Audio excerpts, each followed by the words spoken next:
Cold. It'll be gone. Hey everybody, we are live for our Sunday weekly warm up to get you ready for a fantastic weekend we hope you have had. And now we're headed into an incredible week. We have some action steps for you. We have some fun, like stories we're going to share with you. We're all kind of reminiscing before we click the live button about how we're all going to physically be together in 2 weeks at the Teach Better conference. It's going to be so much fun. As a reminder, our Sunday weekly warm-up is an exclusive show to our private Facebook group, which you all have access to over at teachbettergroup.com. The reason we do that on Sunday nights is because we love to have everybody commenting all in one space, so all of you can see each other's comments. So you can not only engage with all of us here on the screen, but each other. This group is full of over 7,000 plus educators. They get to hang out on a daily basis together, ask questions, share resources. But then, of course, if you're watching this after the fact, this will be accessible for everyone on the planet on all of our social media networking sites, as well as our Teach Better Talk podcast episode the following day. But you got to be here live for the commenting and to participate in the discussion. We'll be right back here with Kevin Butler as we dive into the Sunday Weekly Warm-Up.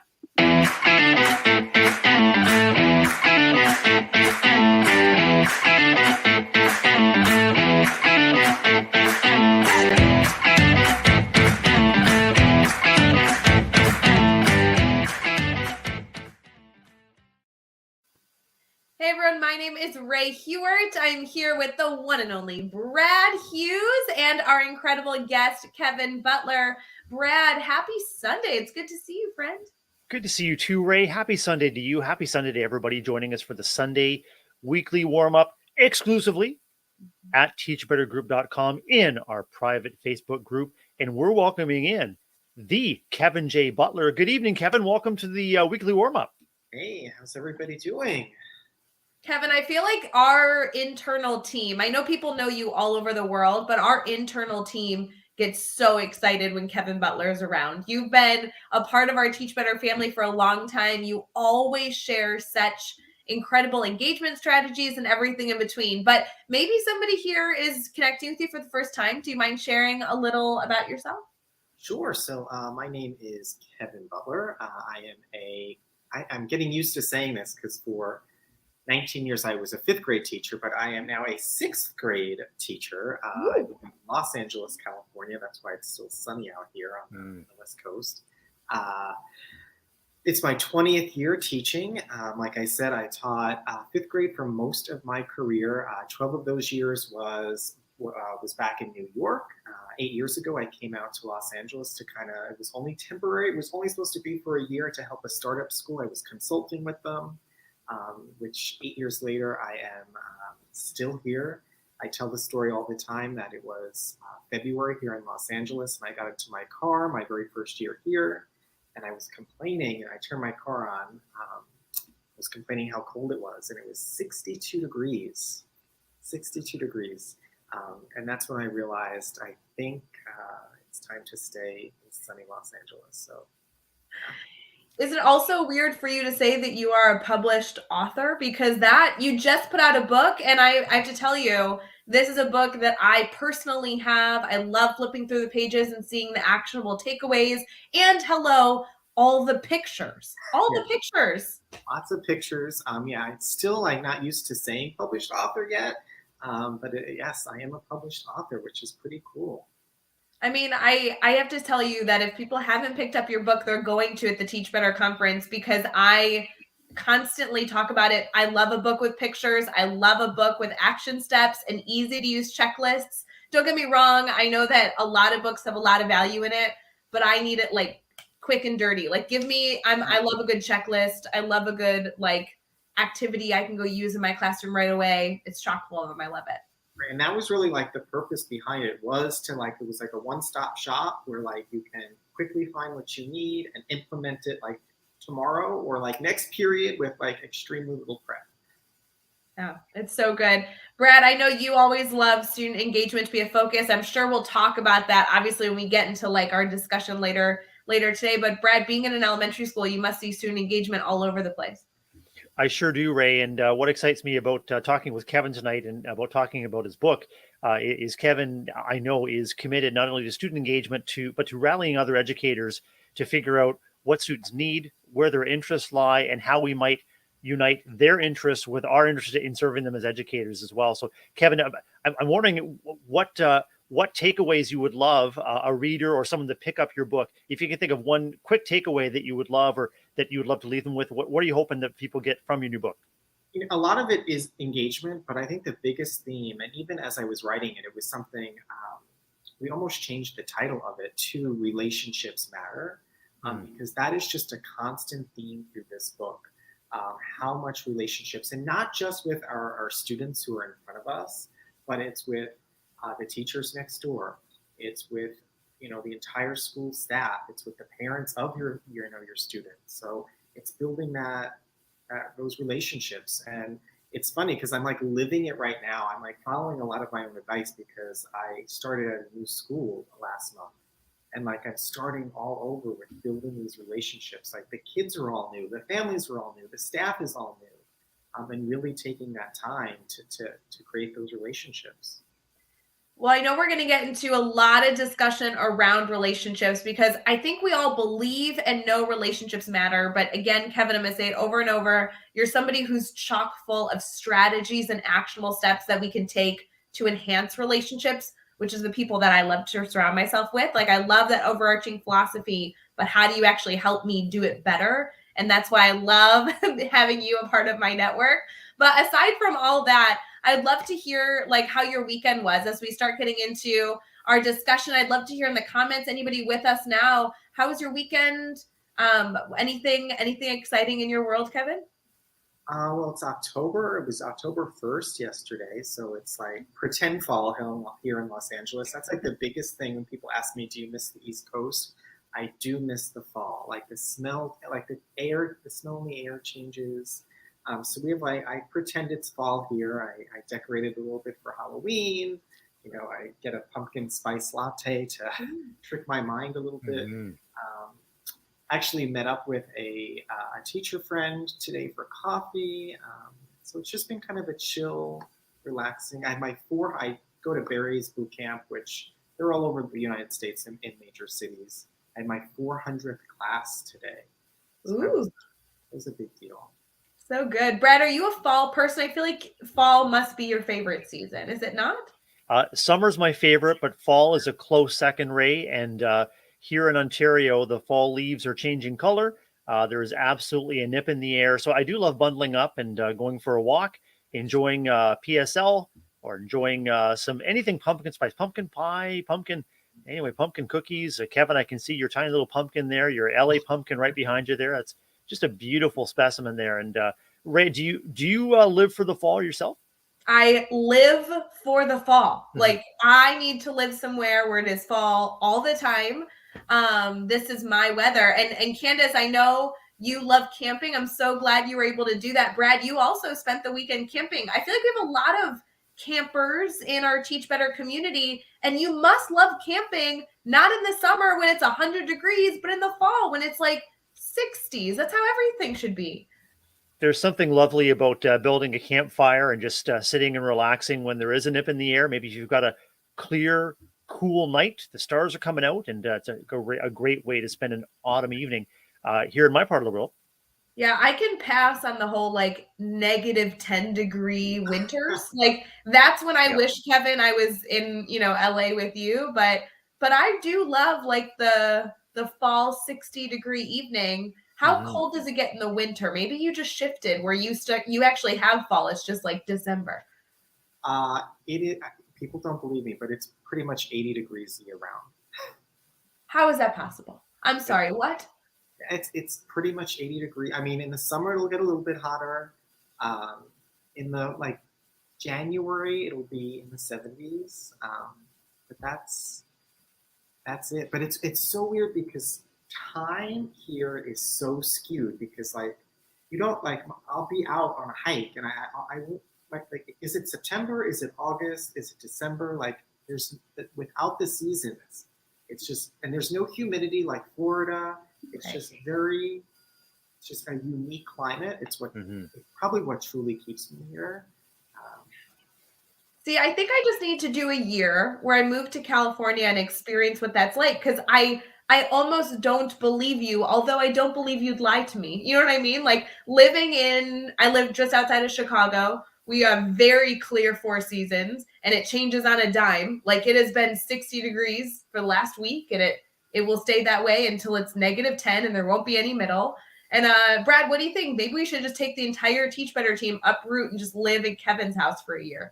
Well, we are looking forward to celebrating Teach Better 22 coming soon in Ohio, but I'm thinking maybe Teach Better West Coast, TBWC in 23 would be a really great thing to do. And Ray, that would mean that, members of the Teach Better team like you or like me would probably need to head out west, just check in with Kevin, see a number of the venues, just make sure that it's an appropriate locale, make sure that, the climate is as advertised, and, just look for those value added things that could really make Teach Better West Coast 23 a real not to be missed opportunity. What do you think? I think it's a great idea. In the comments, we would love to have you kind of get your juices flowing as we head into today's conversation.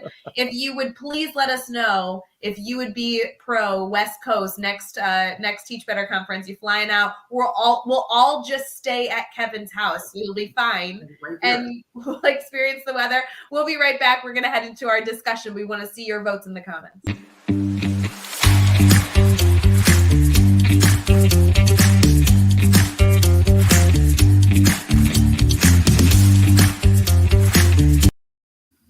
Welcome back into the Teach Better Sunday weekly warm-up. It's Brad Hughes and Ray Hughart here from the Teach Better team, welcoming in author and educator and hiker Kevin Butler from Los Angeles, California. Kevin, in addition to hiking, what other value-added things are there in Southern California that keep you there and keep you wanting to stay?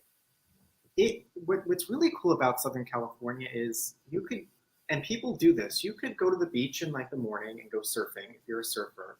And then you can travel up into the mountains and go skiing, like all in the same day. And I don't know many places where you can do that. And Los Angeles itself, if you've never been here, it's very, like I just had someone last week come from New York who had never been here before. And it's not like Chicago, it's not like New York, it's not even like San Francisco. It's just such a spread out city. It takes an hour to go anywhere. Like you say, you look at the map and it's only like 5 miles, but it's an hour to get there because there is a ridiculous amount of traffic. Mm-hmm. But it's a really cool place. And you see this occasional celebrity, like you'll be getting a coffee and a celebrity will be in front of you. I've been at the grocery store and I turned around and I'm like, ooh, that's so and so. That's nuts. That is such a different way of life, but I love that you are enjoying it. And I'm so excited that you moved to 6th grade. As a former 6th grade math teacher, I am such a fan of you, like kind of moving into the dark side and enjoying 6th grade life. Can you give me one difference you've seen? And I know you've only been in school for a few weeks, but a difference you've seen between 5th grade and 6th grade. I always have to ask that. Big difference.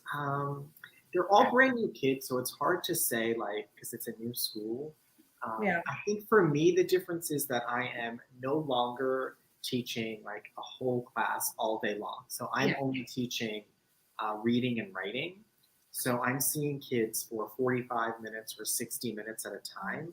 And that's a very different experience than having them all day long.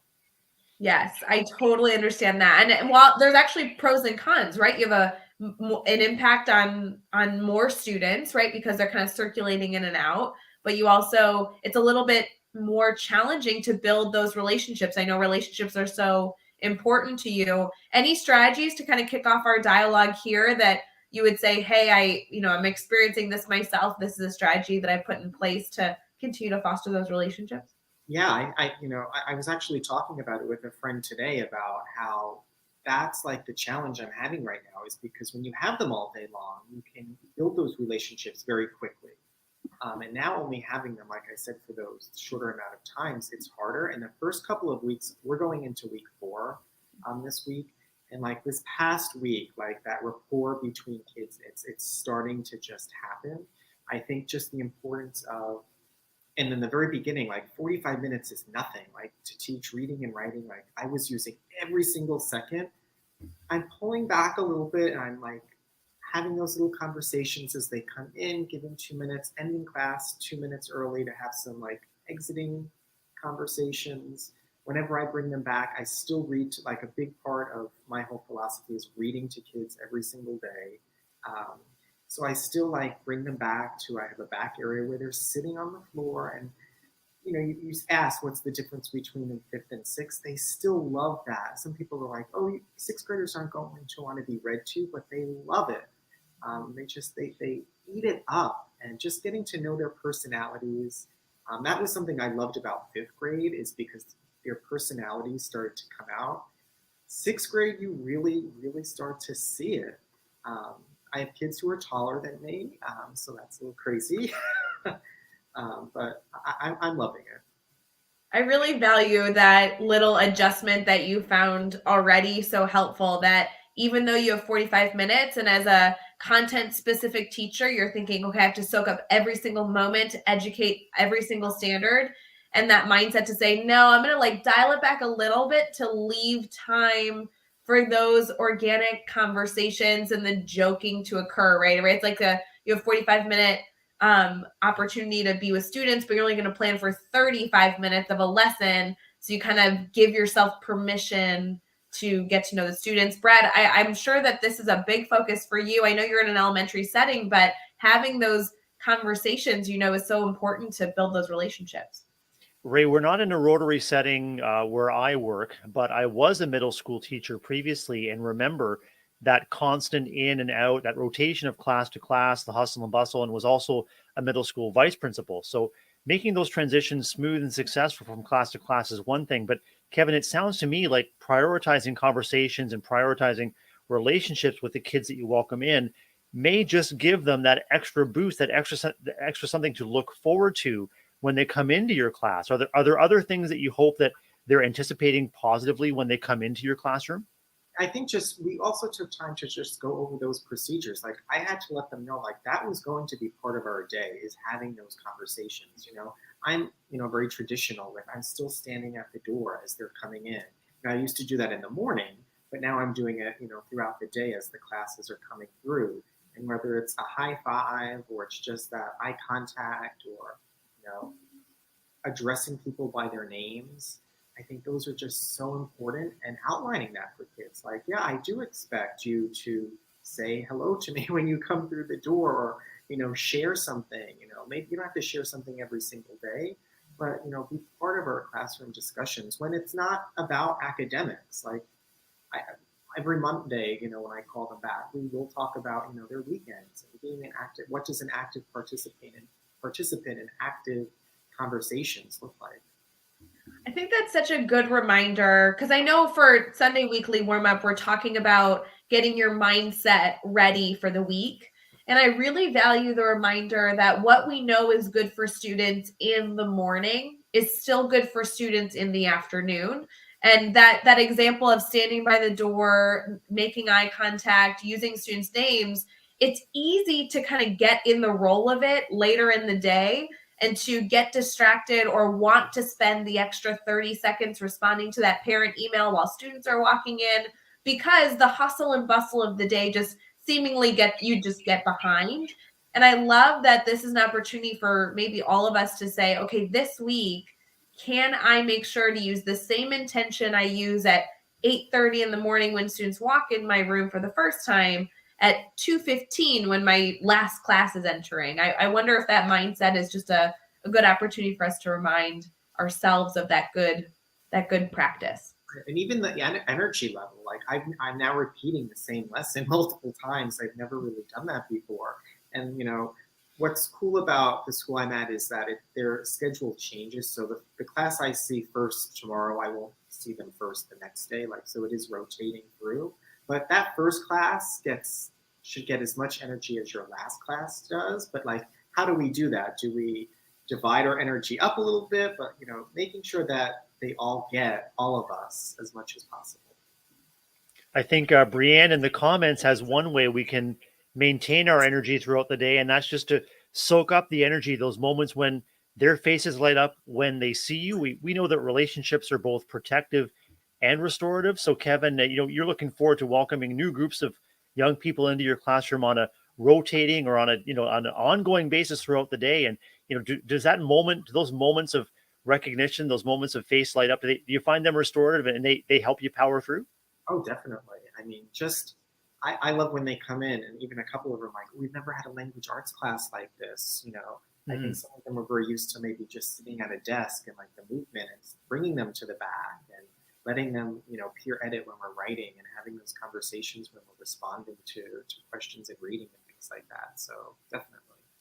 So important. And I'm seeing a lot of that, Brad, in the comments, whether it be Candace or Bree, but they're talking about not necessarily like limiting your energy throughout the day, but finding ways to refuel throughout the day so you can have the same energy level, which I think was the way that I recommend doing it too. It's not necessarily saying, okay, I'm going to give 30% here and 30% here as you go, but finding opportunities to say, okay, how can I boost my energy up? Candace, just like you, when I put up pump up music, I get like completely a new burst of energy. It's like your fifth wind, right? And then you're like ready to go. In addition, it's Kevin, you found your secret sauce. It's that balance of welcoming, approachability, focus on relationships. You prioritize reading aloud to your kids, and when educators find out what lights them up, then you bet it's going to light their kids up too when they come into their spaces. I'd love to know more about how your book, Lights, Cameras, Teach, how is that showing up for you in your classes? How's that showing up for you in the difference that you make to your kids with your own secret sauce? One of the coolest things is now that I knew I was going to be teaching reading and writing this year, so I was able to save all of the drafts of the book. And as we're now going through the writing process, it is so cool. Like, you talk about it as a teacher, the 5 steps of the writing process. What does that look like? And now I'm like showing them like what the original outline looked like that I submitted to a publisher, that the title was different, that the order of chapters were different, that things that I wanted to write about aren't in there, and things that I didn't think I would write about are in there. We're writing an expository essay right now, so I was able to share just like the introduction and how that looked and how that changed. So that's a cool like just teaching tool to have like this real published book, and then being able to show them like, I did this, so like you could do it too. Um, so that's been really neat. Kevin, I know that this like totally may not be your thing, but full transparency, my favorite thing I ever did when Teach Better came out was I brought it to my students. I should have done what you did with showing all the drafts. I love that idea. I need to steal that myself. I want to see that done anywhere for any educator that's ever done any sort of writing publication up, whether it should be, you could do this with a blog. There's so many ways to do that. I love that you're doing that. But I had my students, my sixth graders, they all got to color on one of the pages of the book their name. And so I have a Teach Better book that I keep in my office that is all my students the year that the book was published, with their names as like doodles and on the pages with like crayon and colored pencil. But such a good memento and a way to kind of celebrate with students that publication. I don't know if that would be your thing, but it was such a good keepsake. A lot of them want to read it too, and it's funny. Like, I have to I'm like, it's really for teachers. I think it's so nice. Like, I have it on display, and so many of them like will try it, and then they realize like, oh, this really. But then they're like, they see all my secrets in there. Like, are we doing that? When are we doing that? Or what? I'm like, don't read too much. They're on to you now. It is a good opportunity to show them audience though, right? Like this may not be you may not be in the audience to read this, right? That's good for tone and everything. And Well, and how powerful to show them the creative process too, that creating a book or a manuscript or anything, whether it's a piece of visual art or a poem, it's iterative. You begin and you take a misstep or you take a sidetrack. It's a process of creation, and you're bringing something brand new into the world. How exciting for you to share that with your readers, how exciting for you to share that with your students, and you're modeling the way forward for them, Kevin, and peeling back the layers on the fact that creativity is for everyone. It's within everyone's reach. You just have to have the vision and the self-confidence and the support to get it done. Right, and just the idea, like, I write a little bit about it in the book, but also when I speak, I in the United States, or as an entire planet, like, we need to start normalizing making mistakes. Like, it's okay to make a mistake, and kids are so scared, especially when writing. that they're going to make a mistake or it's going to be wrong. Hands are up all the time. Is this good? Is this good? Is this good? And like I showed them like all of the comments that I got back from my editor, like, look at this, pages and pages of revision ideas. Like, it is okay to make mistakes. So that's like been a really powerful message too. Love that. So important. And that's actually a segment that I know we'll get to here in a little bit about failures. I think normalizing failures is such an important element. Before we transition to that, can you provide us with a challenge as our community here is headed into, the first week of October? Anything that they should maybe keep in mind, something that maybe they can do and report back to you, a mindset they could keep as they head into the week ahead? This is advice that I'm following myself right now. Again, like being in a new school and that idea of relationships, I challenge everybody to try to interact with someone in their school community that they have not interacted with yet. Being new, it's really easy because there's lots and lots of people. But whether that's just like keeping your door open or going down a hallway maybe you don't normally travel in and peeking your head in and just like saying hello to somebody. Um, Try to like start a relationship up with somebody that maybe you have not had an opportunity to do so. And it sounds easy, but as teachers, as educators, our day, the day starts off and just hundreds of things pile up. But push that aside and like make it a priority this week to try to find someone new to communicate with. Brad, in your building, would that be a challenge for you that you would be able to take on this week? 100%, Ray, and it really resonates with me as a personal motto of mine is to let no one pass by unacknowledged. And Kevin, just as you've said, once you become intentional about making those moment-to-moment connections, even if it's one new connection a day, the pleasurable feeling, the experience that you get about making that connection and just maybe lightening or brightening someone else's day or your own day in that moment, it becomes addicting. You want to make sure that you're reaching and connecting with as many people, regardless of your role, whether you're a classroom teacher or you're a school leader or you're a volunteer. Making those connections and keeping the relationships alive and growing in your school community is an absolute pleasure.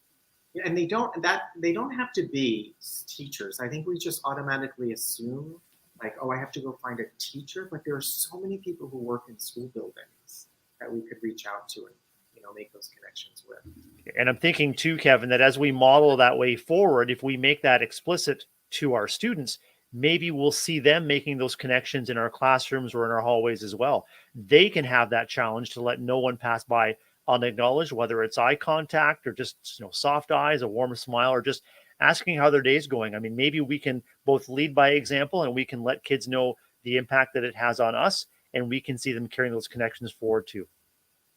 I really love that as a challenge also because I think that this gives us a practice week because you are going to be meeting new people at the Teach Better conference, right? Like, and granted, that'll be an environment where everybody will be walking around excited to meet new friends, and everybody will be kind of like stepping slightly out of their comfort zone to meet somebody that they either follow on social media or have never gotten to engage with before. But I think this week is a good practice week so that the following week you can do it like 300 times. You know what I mean?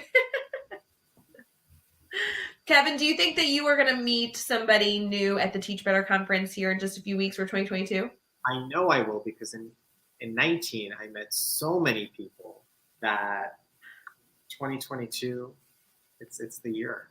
Would you mind if you can reflect back? I know it was obviously 2019 feels like ages ago, but was there a connection that you made in 2019 that you can say now in 2022 impacted you in some positive way?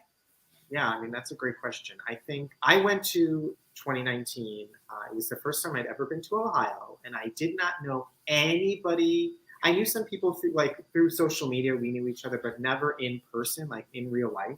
I went there alone. I didn't take anybody with me. No entourage.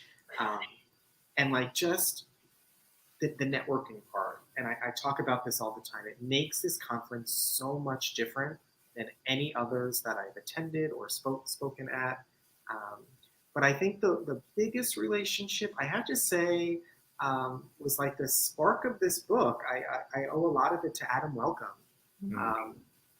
I knew Adam. Adam did not know me, and it was one of those things where like I like the first night I remember like seeing him from across, and there were like a lot of people there that I was like, oh my gosh, but like I saw him across the room, and I wasn't brave enough to go over. But the second day during the conference, I like did the awkward hi. I follow you on social media. It's so nice to meet you.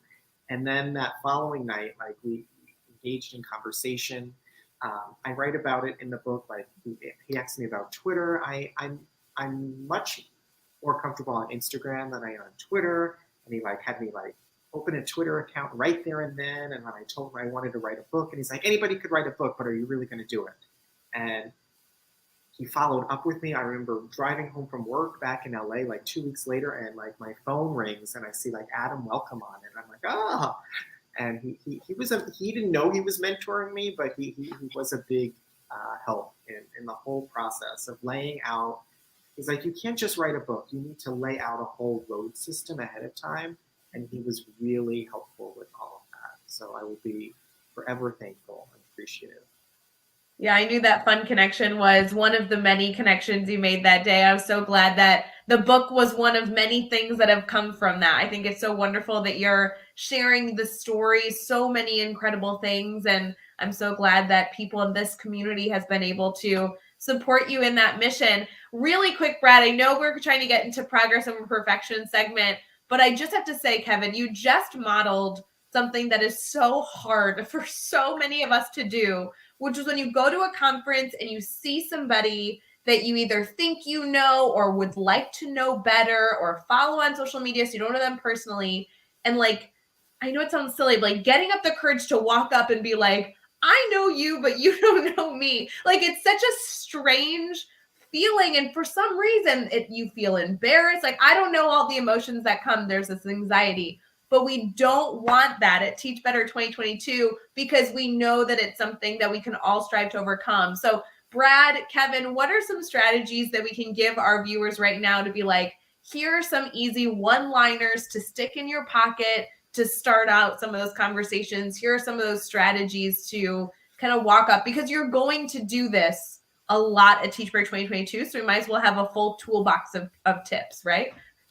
You know, Ray and Kevin, I can't think of any one-liners maybe for once in my life right now. But what I will say is that if everyone comes to the conference just knowing in their heart that they have something of value to offer, and just as Kevin and we were talking about earlier, Ray, just making that initial connection of getting to know one another, just reaching out. And even if you don't know each other well yet, you know, even folks that are coming for the first time or coming from, you know, from many experiences, having written many books and having presented many times, even well-known folks like Adam Welcome are there to learn along with other conferees. And so if you just approach every interaction as an opportunity to know one another better and also to share a little bit of the value that you have, then I think that can go a long way to smoothing those initial steps to making conversation. Is anything coming to mind for you, Kevin? Any tricks up your sleeve to make conversation at a conference? I think being totally honest and just being like, yeah, I do follow you on Instagram or I do follow you on Twitter. I think that's a great icebreaker. And I think, again, the idea, having the mindset of, I think that's what makes this conference different from others, is that everybody is approachable. Like, we're all there with that same mindset that we are there to meet new people. And there are so many presenters, but you don't have to be a presenter to be sharing knowledge with other people. You know, there's those lunchtime and those networking opportunities. So just, I mean, we only live once, just do it. Yes, I completely agree. I love the honesty approach. I love the providing context in the initial statement. Think of how you're familiar with them. Maybe you saw them speak earlier that day. Maybe you follow them on social media. It's a great opening line to say, hey, Brad Hughes, I've seen you on Sunday Weekly Warmup. My name's Ray, right? It's a really good context to say, here's something that I've experienced and how I think that I might be familiar with you, and then go from there. It gives you that opening sentence, then the ice is broken. You don't have to be worried the rest of the time. Right. Yeah, right. It's always so. Sorry, Kevin, go ahead. Just we're all educators. Like, yeah, we're all educators. We're all there for the same reason. It'll be so fun. I was just thinking how rewarding it is when any of us hear how we've added value or how we've added something to improve someone else's life, whether it's as an educator or just as a human being. So if you're making those initial connections, just let someone know a small difference that they make to you or how excited you are to meet them and start a conversation that way. It might just be a great way to start. So many more conversations to be had. We are going to wrap up here with our last segment of our progress, not perfection, to have this mindset that, even through failure, we're learning and all in this process of being better every single day. So we'll be right back.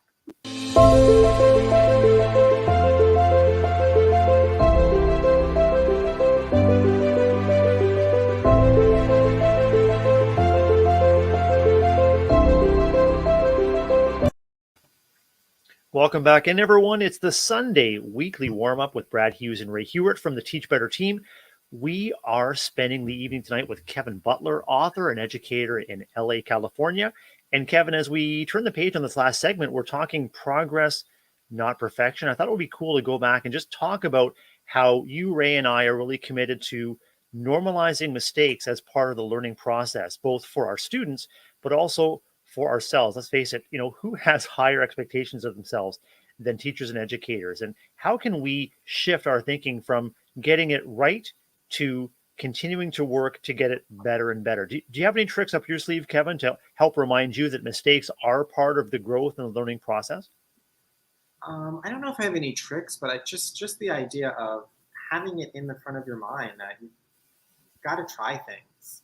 And things are not always going to work out.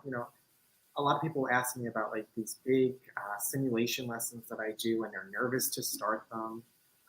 My advice is like, if you're nervous, maybe working with a colleague and doing it with somebody, helping each other out.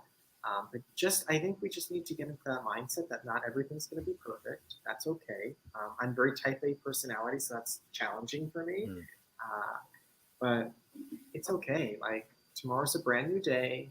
Think of the bigger picture. If you're thinking of it as a school year, you've got 100 and so many more days to make that difference and to revise and reflect upon it. I think that's probably a really big piece too, is taking time to reflect, like, where did it go wrong? What could have I done? Next time when I do this again, what could I do differently? We're tough on ourselves. I think educators that's just part of our culture, that we're tough on ourselves. So be kind to yourself. There's a lot of good suggestions in there that you said, Kevin, and I feel like it aligns with what you've shared thus far, is understanding that revisions and adjustment is a part of the process, even including your students in that, not only showing them all the edits of your book, but also allowing them to be a part of trying something new and getting their feedback of how you can adjust a lesson in the future. And I think being kind to yourself is one of the many things that educators need to be reminded of right now. I'm hearing a lot of educators feeling the pressure of this field on them as we head into October. October can be a very stressful month, as many are aware. And I love the reminder that you need to also be good to yourself so you can be good for others, right? I know, Brad, we had a similar conversation just before the show. We sure did. And I think that it's a matter of just giving ourselves permission to feel what we feel as we work our way through setbacks and misunderstandings. And although all of those are inevitable, it's in hindsight that we can take a look, and maybe these mistakes were our most powerful learning moments. Mastermind author Daniel Bauer said that mistakes are our mentors.